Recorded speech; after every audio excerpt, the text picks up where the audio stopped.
Hello friends, good morning all of you. कैसे हैं आप सब लोग? होप आप सब ठीक होंगे। सो फ्रेंड्स, सबसे पहले तो आप सबसे माफ़ी चाहूँगी क्योंकि एक पोपट हो गया। जो मैंने लास्ट ब्लॉग हम ट्रेड फेयर गए थे तो मैंने आपको बोला था वहाँ स्टेट वाइज नहीं लगा हुआ था, बट फ्रेंड्स वो तो हमारे साथ ही पोपट हो गया। एक्चुअली स्टेट वाइज लगा था, बट वो कह रहे हैं कि कहीं ऊपर की साइड लगा हुआ था, तो हमें पता नहीं था, ना कोई बैनर थे ना कोई इन्फॉर्मेशन थी। तो हम तो नीचे नीचे के जो भी हॉल्स थे उसमें घूम के आ गए। सो हमें बाद में पता चला कि भाई थोड़ा बहुत लगा हुआ है स्टेट वाइज, बट वो कहीं ऊपर की साइड उन्होंने सेटअप किया हुआ था। तो उसके लिए सॉरी, क्योंकि मुझे खुद में नहीं पता था।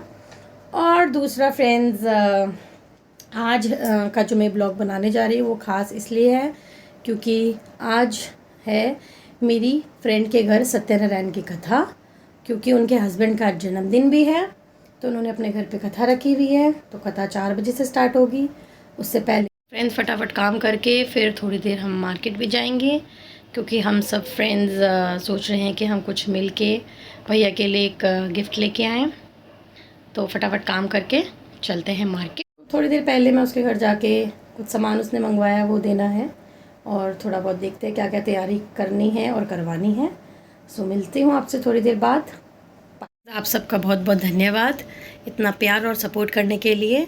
सो फ्रेंड्स, एक मजाकिया बात ये है कि कल का ब्लॉग ट्रेड फेयर का ब्लॉग डालने के बाद कुछ मेरे सब्सक्राइबर बढ़े, और फ्रेंड्स सब्सक्राइबर बढ़ के 420 पर अटक गए।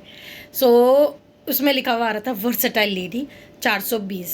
तो भगवान, मैं ये रिक्वेस्ट कर रही थी कि जल्दी से कुछ सब्सक्राइबर बढ़ जाए तो ये वर्सटाइल लेडी 420 हट जाए, क्योंकि ये बहुत ही बड़ा ही मुझे कॉमेडी लग रहा था। सो आप सबके प्यार से सपोर्ट से मेरे सब्सक्राइबर आज 425 हो गए। सो आपका बहुत बहुत धन्यवाद। और मेरा काम वगैरह हो गया है, उसने कुछ ही मूड़े वगैरह मंगाए थे, तो ये मैं अब पूजा के घर छोड़ने के लिए जा रही हूँ।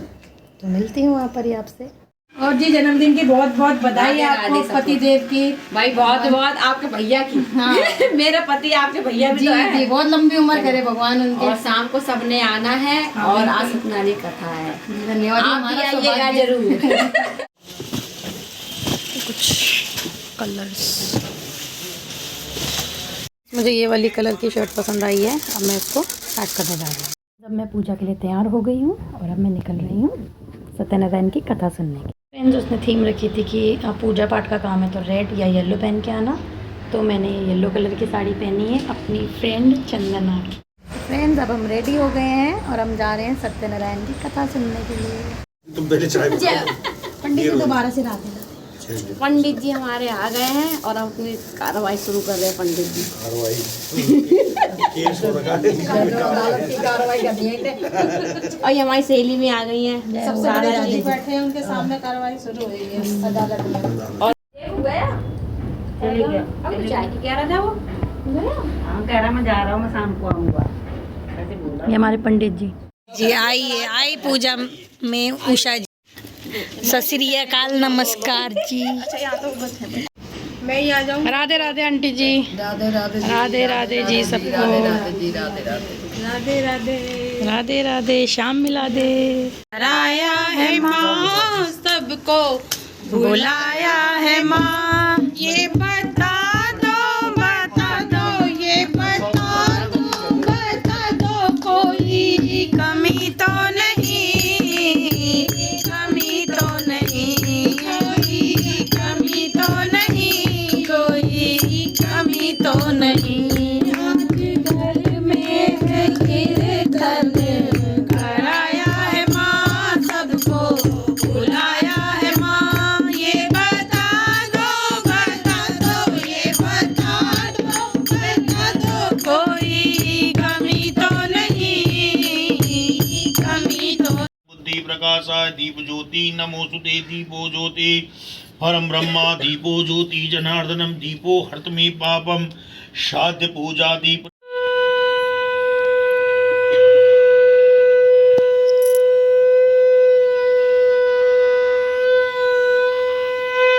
गौरी सुताय गणनाथ नमो नमस्ते, भक्तादिनाशन परा गणेश्वराय सर्वेश्वराय शुभदाय सुरेश्वराय कौन कहते हैं भगवान आते नहीं जानकी वल्लभम। कौन कहते हैं भगवान सोते नहीं। कौन कहते हैं भगवान सोते नहीं। माँ यशोदा के जैसे सुलाते नहीं। माँ यशोदा के जैसे सुलाते नहीं। अच्युतम केशवम कृष्ण दामोदरम। अच्युतम केशवम कृष्ण दामोदरम। राम नारायण जानकी वल्लभम। मूर्तिराजमन्यम सिद्धं पुरावर्तवासने वर्षेषु शीतभारा कल्पे वैवस्ते अष्टाविधि कलयुगी कलि प्रथम चरणी जम्बूदीपे भारत नामक सुंदर नगर में एक अत्यंत निर्धन ब्राह्मण रहता था। वह ब्राह्मण सुधा और तृष्णा से व्याकुल होकर नित्य ही पृथ्वी के ऊपर विचरत तथा ब्राह्मणों से अधिक स्नेह करने वाले भगवान उस विप्र को दुखी देखकर उस ब्राह्मण का रूप धारण कर आदर पूर्वक पूछने लगे, हे ब्राह्मण, तुम भूमि के ऊपर अत्यंत दुखी क्यों हो, भटकते हो? हे द्विजात्मा, मैं उसका सारा कारण सुनना चाहता हूँ, कहो। ब्राह्मण ने कहा, मैं अत्यंत दरिद्र हूँ, भिक्षा मांगने के लिए पृथ्वी पर भ्रमण करता हूँ। हे प्रभु, यदि मेरी दरिद्रता दूर करने का कोई उपाय जानते हो तो कृपया करके बतलाए। वृद्ध ब्राह्मण ने कहा, श्री सत्यनारायण भगवान मनोरथ को सिद्ध करने वाले हैं। हे विप्र, आप इनका पूजन करें, जिसके करने मात्र से मनुष्य समस्त दुखों से मुक्त हो जाता है। सूर्य जी कहते हैं, इससे बाद पर किसने पूजा की, सबसे पहले पर हमें उस बारे में आपको बतलाता हूँ, आप ध्यानपूर्वक सुनिए। कहते हैं, काशीपुर नामक एक नगर था, भगवान अत्यंत दरिद्र ब्राह्मण रहता था। दरिद्र माने गरीब ब्राह्मण, जैसा हमें है ना, जो हम भिक्षा के लिए हम घूमते रहते हैं। अभी यहाँ है, कितने गरीब अति दरिद्र ब्राह्मण था। तो बोले क्या करता था, पहले ब्राह्मण जो था दरिद्र था, वो 5 घरों में भिक्षा मांगने जाता था। अब नहीं जा रहा है कि अब कोई दे ही नहीं रहा है, तो ब्राह्मण को बोले, घाटा कटा है, तू घर जा, अपने कमा ले, झगड़ा है। पहले ब्राह्मण 5 घर जाके अपने बच्चों का पालन कर पोषण करते थे। तो क्या कहता, वो घूम रहा था, तो भगवान जो विष्णु जी है, वो भगवान जो ब्राह्मणों को अति प्रिय है, उन्होंने हर समय किसी न किसी रूप से भगवान ने ब्राह्मणों को तारा है। तो उन्होंने क्या किया कि एक दरिद्र ब्राह्मण का रूप धारण करके उनके पास बैठ गए कि तू रोज घूमता है भूमि पर, क्यों घूम रहा है? उसका बता मुझे क्यों घूम रहा है? तो भूखा प्यासा बल मैं अपने बच्चों के लालन पालन के लिए भिक्षा मांगने के लिए घूमता हूँ। अगर आपके पास बल कोई मेरी दरिद्रता दूर करने का उपाय है तो बल मुझे बताइए, मैं उसको करूँगा। अब जो वृद्ध ब्राह्मण रूपधारी भगवान सत्यनारायण जय तो उन्होंने कहा, तो भगवान सत्यनारायण का पूजन कर, उसको करने से आदमी की दरिद्रता दूर हो जाती है ना। और जिनके घर में दुख होता है उनके दुखों का भी नाश हो जाता है। विधि पूर्वक व्रत को बतला कर विद्ध स्वरूपी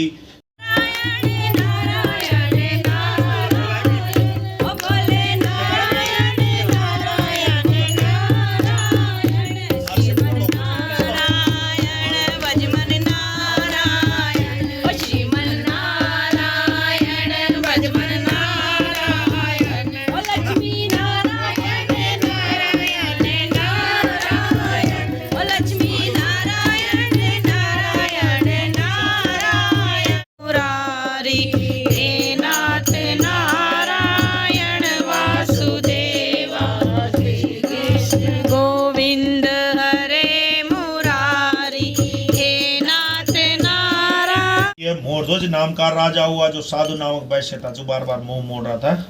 उसने भी पर दूसरे उस जन्म में लिया, दूसरी जगह भी। और क्या हुआ, मोरध्वज नाम का राजा बना, जिन्होंने आधा शरीर चीर कर भगवान विष्णु को दान किया था और मोक्ष को प्राप्ति हुई। तुंगध्वज नाम का राजा स्वयं मनु बना, जो भगवान संबंधित कर्म करके वैकुंठ को प्राप्त किए। जो भी मनुष्य सत्यनारायण की कथा कहता है अथवा श्रवण करता है, उस संसारिक बंधनों से मुक्त पा जाता है। इसमें कोई भी संशय नहीं करना चाहिए। तुंगध्वज नाम का राजा था, जिसने प्रसाद का त्याग किया था, वो अगले जन्म में क्या बना, स्वयं मनु जो है ब्रह्मांड की संतान सर्वप्रथम, और मनु की सभी संतान हमें लोग ही है ना।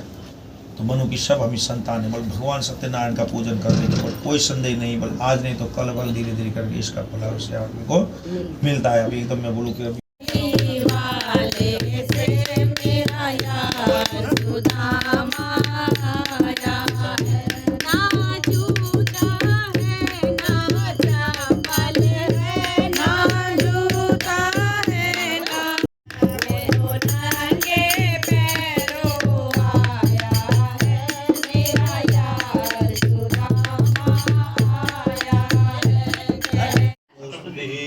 मैं सही बैठ नहीं सकती नीचे, मैं भी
ऐसे मना किया था खा लेंगे तो चुप रह।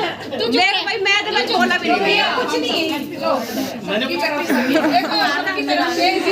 बहुत बहुत शुभकामनाएं। हम डांट भी खा लेंगे, कोई बात नहीं, आप डांट लो, डांटो। जो कहना भी इनके सामने मेरी पेट इसने कुछ नहीं कहा ना, इसने बताया था भाई ये वालों की सेवा देने वालों की है भाई। भाई अपने साइज की मत बनाना बस।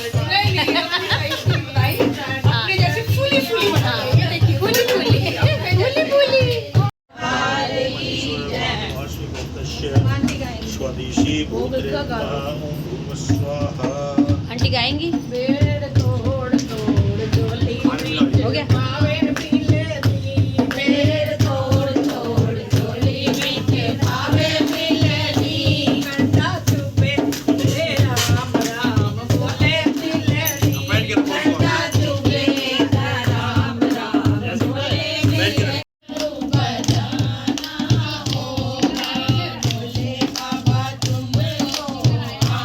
भोग प्रसाद में आज पूरी, रायता, छोले, आलू गोभी की सब्जी, चावल, सभी भोग प्रसाद का आनंद लें।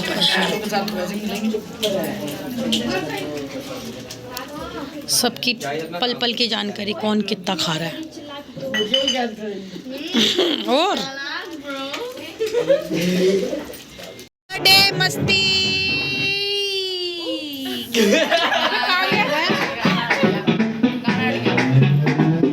हो गई पूजा पाठ, अब करेंगे हम डांस। अब हम पूजा के घर से विदा लेते हुए बहुत बहुत धन्यवाद, शुक्रिया। आपने सत्यनारायण कथा में हमें बुलाया, हमें बहुत आनंद आया। भोग प्रसाद भी बहुत स्वाद बना था। चलिए अब हम सब चल रहे हैं। धन्यवाद, बाय बाय। मिलते हैं बहुत जल्द एक नए और एक्साइटिंग ब्लॉग के साथ। होप सब आपको अच्छा लगा। अच्छा लगे तो प्लीज़ लाइक कीजिए।